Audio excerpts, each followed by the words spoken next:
Find your calm. Some things can't be helped or changed, much as we would wish otherwise. You or someone you love takes ill. The stock market crashes. Someone dies. When confronted with the kind of upheaval which cannot be fixed, we can feel pretty helpless. It's an awful feeling to know something is entirely out of your control. Being human, we need action.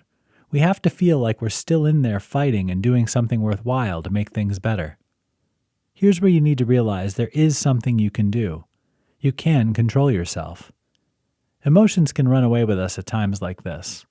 We become angry, frustrated, terrified, or a host of other negative emotions. These can overwhelm very quickly. By learning how to control our reactions and express ourselves in healthy ways, we keep the stress of upheaval from damaging ourselves and those around us. So take a deep breath, count to 10, and channel those emotions somewhere useful. Remember, you're the master of them, not the other way around.